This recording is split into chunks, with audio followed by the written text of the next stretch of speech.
This video is for attractive people only, so if you're not attractive, keep scrolling because you're not going to get it and you're just going to find super offense to this video and find it extraordinarily cocky. Attractive people are so targeted, and not a lot of people want to talk about that because they're like, oh, you're attractive, your life must be perfect. You're not allowed to have problems, you're not allowed to have emotions, you're not allowed to complain, you're not allowed to do anything because anything you are saying is invalidated simply because you're attractive. The only other people who will ever truly understand you and truly be on your side are other attractive people. Because only they know the struggles and all the downfalls that come with being super attractive. Yes, people will treat you super, super nicely. But they don't understand how much that's only on the surface world and how so many people have bad intentions. So many people. They don't care about your personality. You are not a person. You are your body. It never stops. It never stops as you grow up. People will always do that, and that is why you can't surround yourself with ugly people. It's so uncomfortable being around ugly people because all they do is compare themselves to you. And they're like, oh, I just wish I was like you. I just wish I could do this. You don't get it. My problems are so much bigger. When in reality, funny part is, most time I've realized the ugly people who are complaining about their problems to me, and listen, I know people have a lot bigger problems than I do, but my problems are usually bigger than the ugly person's. And I'm like, you have no idea. You have no idea. You have no... Okay, so this girl actually got a lot of backlash for that video. And I actually recently found out about her, like today actually. She was featured on Soft White Underbelly. She did an interview and I found it really interesting. She showed a lot of wisdom in that video, so I was like, let me see if she has any other content out there. She said she had a TikTok, so that's how I ended up stumbling upon the video that I have in this video, the first video that you saw. And naturally what she said as far as hot people having it hard or harder, that was controversial. A lot of people didn't like it and they called her a narcissist, which is to be expected. And unfortunately we live in a world where if you are attractive or if you have anything remarkable about yourself, you can't call out people that are mistreating you and berating you and abusing you and say, oh, they're jealous or they hating on you or whatnot, and then they'll immediately just call you a narcissist, right? So a lot of people don't really address this particular topic objectively, and I always like to try to address topics objectively. And hold up, just let these people walk past. All right, back to what I was saying. She's right. She's right. Attractive people, hot people, they do have it very hard. They do. And this is a topic I actually want to talk more about in another video. I want to expound on it. It's related to things like chosen ones and spirituality and whatever you want to call it. I definitely, these type of topics interest me a great deal. But as far as what she said, she spoke straight facts.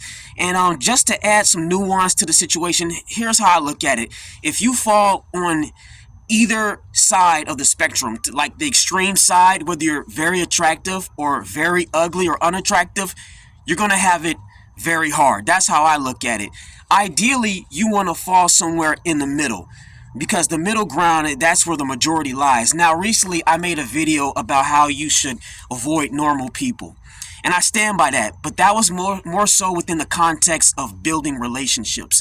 If you want something special, like a special bond between someone, you got to go for the rare exceptions. But in terms of like keeping the monkeys off of your back, because humans are predators. Humans are the apex predator of this planet. No creature on this planet will do you dirtier than another human being. No other creature. That being said, if we factor in this nature of humans, so to speak, they're going to prey on you, and they're going to prey on whatever sticks out, whatever stands out. They're going to prey on it. If you're remarkably attractive, most people are going to prey on that. Inversely, if you're remarkably unattractive or ugly, people are going to prey on that too. So if you fall on either extreme of the spectrum, you're probably going to have a tough time. especially depending on the circumstances. Like if you're a really attractive person and you have no help, no support system, you come from a very bad upbringing, yeah, you're gonna have it rough. Inversely, the ugly person or the unattractive person, they're gonna have it pretty rough too. It's there's a lot of gray areas and variables that can determine if the really attractive person has it harder than the unattractive person. You have situations where a person can be very unattractive, but luckily they're from a very, over the most part, a nurturing environment, a good family, so they probably won't have it as hard as the person that is very attractive. Inversely, so you kind of get what my point is. However, now I will say this. I'll say, if you're an attractive person with a very mean and shitty spirit, yeah, without a doubt, that's an advantage. But if you're an attractive person with a good heart, I would even argue that maybe you probably would have it a lot harder than an unattractive person. Now, some people may think that's crazy or whatnot, but here's why. When you have a good heart and you're attractive, you're going to attract a lot of predators, people that want to hurt you, people like to break beautiful things. People hate to see beauty and things like that.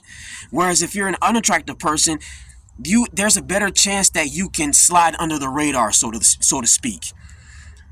A lot of times, attractive people cannot slide under the radar. Hold on, I'm gonna cut this again. Hold up. My bad for constantly having to turn this camera off. I like a little privacy when I'm making these. I don't like talking around a large crowd and people walking back and forth and things like that. But it kind of ties into what I've been talking about in this video. Out of sight, out of mind. And that's the thing. When you're a very attractive person, you want to be out of sight because you'll be out of mind. When people see an attractive person, they lose their fucking shit. A lot of times you can take a person that you think is a decent person, put them around an attractive person, then you will immediately see the ugly side of them come out. The jealousy, the desire to hurt, the desire to use and abuse. Everybody wants to mistreat and misuse attractive people and things like that. And that's not to say people don't do the same thing to unattractive people or ugly people. It does happen. It really does. But I think a lot of it is just circumstance. Like it kind of begs the question: what would you rather? What would you rather prefer? What would you prefer? To be ugly and people just leaving you the fuck alone, or to be very attractive and having a whole bunch of people wanting to use you, mistreat you, and you can't trust them? Which one would you rather have? And that's what it comes down to a lot of times. So yeah, that's my thoughts on it. I think a lot of it, the nuance is overlooked when it comes to this topic. But I said earlier about attractive people with evil spirits having an edge. I will say that. I would say if you're an attractive person with a very shitty soul, mean, just vile spirit, yeah, without a doubt, you have an edge. No matter where in life you're from, you can come from a bad family, have a good support system, no support system. But if you have because you relate to the majority is corrupt anyway. So when you have the outward advantages going on, and you're corrupt on the inside, yeah, that's an advantage. So I would say that attractive, evil people have it a lot easier than ugly people, whether they're evil or not evil. And it just depends, on where on the spectrum in general you fall. It's a lot of nuance, like I said, that people overlook. But with regard to what that girl said about attractive people having it hard, she's right, without a doubt. She spoke straight facts, no doubt. And by the way, I'm kind of rushing with this video. This video is going to be chopped up, and because I'm adding parts that I left out, and you'll probably see it getting darker. Like the lighting switches up in the video because I'm adding parts that I left out and things like that. But it's kind of similar to this topic. Reminds me of like take like a muscular athletic guy, for instance, right? A lot of people may think, wow, this person's muscular, athletic, so man, nobody probably mess with him and things like that. Well, no, sometimes that can get more people attacking you. That can get you in more trouble than being a skinny, like little toothpick that just looks like they can't do anything at all. A lot of people say, oh, you gotta look strong. That's why you gotta keep people. That's the way to keep people off of you. Work out, know how to fight. No, sometimes that can backfire. That can attract more bullshit to you. Knowing how to fight, looking fit, having muscles, having a nice physique, whatever the case may be. You know what I'm saying? So the same thing goes for pretty girls, and the list goes on. So this notion that, I mean, yeah, that girl, she's speaking facts. And And like I said, you ultimately you don't want to be on the extreme end of the spectrum at all. Ideally, you want to kind of blend with the commoners, so to speak, because that's where the majority is. And when you blend with the majority, you don't stand out, and you can just kind of slide under the radar and be left alone.